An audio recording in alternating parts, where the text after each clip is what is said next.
Assalamualaikum warahmatullahi wabarakatuh. Perkenalkan, nama saya Agnes Manlisa, NIM 211330026 dari Prodi Manajemen Dakwah kelas 2A dan dosen pengampu Ibu Putri Rezeki Rahayu MA. Di sini saya akan menjelaskan materi tentang ulumul Quran. Yang pertama itu ada definisi ilmu. 1. Secara etimologis. Secara etimologis, ilmu berasal dari kata ilm, bahasa Arab. Skinke bahasa Inggris dan skintia bahasa Latin yang mengandung kata kerja skir yang berarti tahu atau mengetahui. Yang kedua, secara termologi. Secara termologi, ilmu adalah bahan pengetahuan tentang suatu yang datang dari Allah, yang mana ilmu tersebut diturunkan kepada para nabi dan rasul serta alam yang diciptakannya, termasuk manusia dan apa saja yang ada pada di antara langit dan bumi ini, atau pengetahuan yang sistematis dan bersifat ilmiah. Yang selanjutnya yaitu ada pengertian ulumul Quran. Ulumul Quran berasal dari bahasa Arab yang terdiri dari dua kata penyusunan, yaitu ulumul dan Quran. Kata ulumul sendiri berasal dari bentuk jamak dari kata im. Ulumul berarti al-fayun, al-marufid, pengetahuan dan atau mengetahui. Sedangkan aim yang berarti al-fahu wa al-idrak atau paham dan menguasai. Selanjutnya yaitu ada sejarah perkembangan ulumul Quran. Secara perkembangan ulumul Quran, yang pertama yaitu ulumul Quran pada masa Rasulullah SAW. Embrio awal ulumul Quran pada masa ini berupa penafsiran ayat Al-Quran yang langsung dari Rasulullah SAW kepada para sahabat. Begitu pula dengan antusias para sahabat yang bertanya kepada makna suatu ayat, menghafal dan mempelajari hukum-hukumnya. Rasulullah SAW menafsir kepada sahabat beberapa ayat. Dari Iqbal bin Amir, ia berkata, "Aku pernah mendengar Rasulullah SAW berkata di atas mimbar, dan setiap untuk menghadapi mereka kekuatan yang kamu sanggupi." Anfal 60. Ingatlah bahwa kekuatan di sini. Selanjutnya ada metode ulumul Quran. Metode ulumul Quran dibagi menjadi 4. Yang pertama metode penafsiran, yang kedua metode ijmali atau global, yang ketiga metode tahlili atau analisis, yang keempat metode mahud'i atau tematik. Metode yang pertama yaitu metode penafsiran. Yang dimaksud dengan metode penafsiran ialah ilmu yang membahas tentang cara mengatur atau berpikir baik untuk menghadapi pemahaman yang benar dari ayat-ayat Al-Quran sesuai dengan kemampuan manusia. Metode tafsir yang dimaksud di sini adalah suatu perangkat dan tata kerja yang digunakan dalam proses penafsiran Al-Quran. Yang kedua tadi ada metode ijmali atau global. Yang dimaksud dengan metode al-tafsir al-ijmali global ialah suatu metode tafsir yang pengertian tersebut menjelaskan tentang ayat-ayat Al-Quran secara ringkas tetapi mencakup dengan bahasa yang populer dan mudah dimengerti.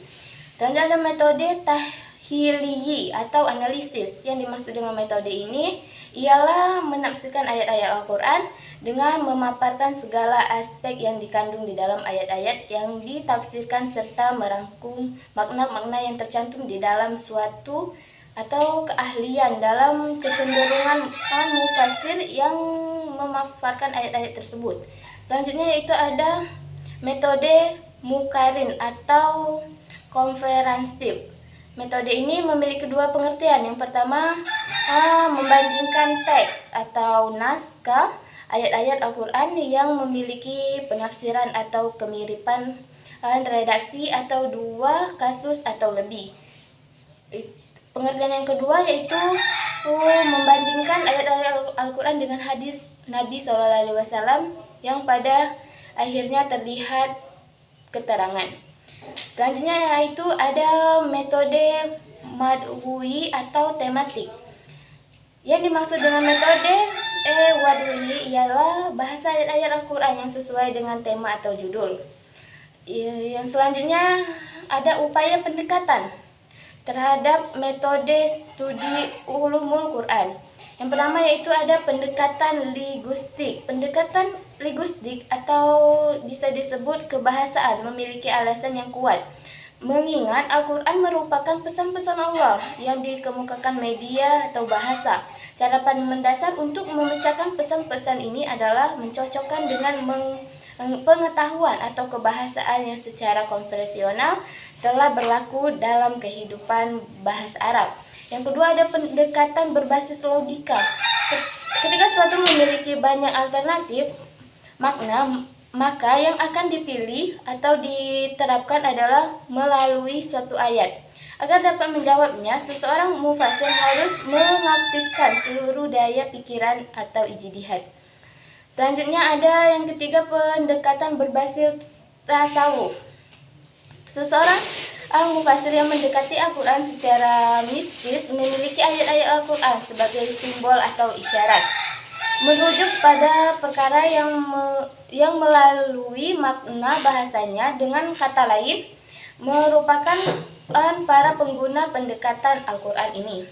Yang selanjutnya ada pendekatan berbasis tradisional atau riwayah. Pendekatan ini memiliki peranan penting dalam tafsir tradisional. Riwayat Rasulullah berperan pada menjelaskan makna Al-Quran. Al-Quran global mengkhususkan hal yang umum, membatasi hal yang mustik. Selanjutnya ada pendekatan kontekstual, yaitu pendekatan berdasarkan pada pandangan bahwa lafaz-lafaz Al-Quran diturunkan untuk menjawab personal speak yang dihadapi oleh Nabi SAW dan para sahabat lingkungan mereka dan pada waktu hidup mereka. Selanjutnya yang terakhir ada ulumul Quran pada pandangan orientalis. Pada pandangan ini terdapat landasan akademik yang melatar belakangi munculnya teori pengaruh. Sebelum mengkaji lebih jauh teori pengaruh dalam tradisi Yunani dan Kristen, terdapat pertanyaan sederhana: apa yang menyebabkan adanya kemungkinan munculnya teori pengaruh dari dua agama besar tersebut? Adapun nilai-nilai kejujurannya, yang pertama ada kebencian terhadap Al-Quran. Asumsi orientalis dan generasi ke generasi adalah bahwa Al-Quran bukan firman Tuhan, melainkan karangan Muhammad. Hal ini bisa dipahami dalam sejarah konflik keagamaan yang begitu panjang Kristen vs Islam yang akhirnya berujung pada kebencian sebagai akibat adanya perang salib. Konsekuensinya, ketika mereka benci terhadap agama Islam, terhadap bentuk logisi Tuhan pada cara tidak langsung, mereka juga benci pada kitab suci yang menjadi sumber esensi bagi umat Islam. Selanjutnya B, penilaian negatif terhadap sosok Nabi.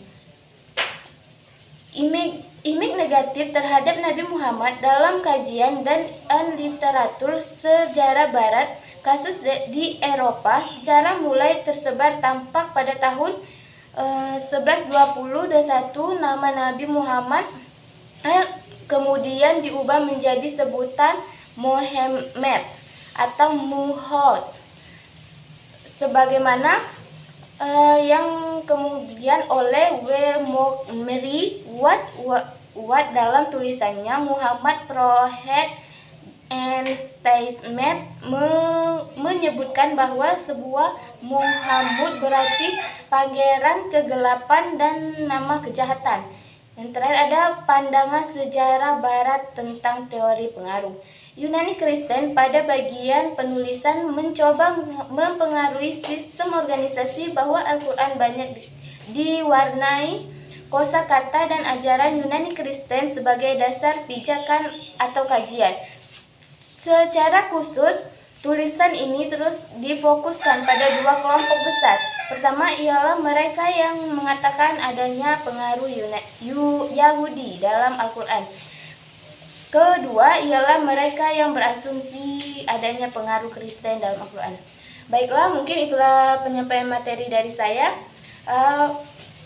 Semoga bisa bermanfaat bagi kalian semua. Sekian, terima kasih. Wassalamualaikum warahmatullahi wabarakatuh.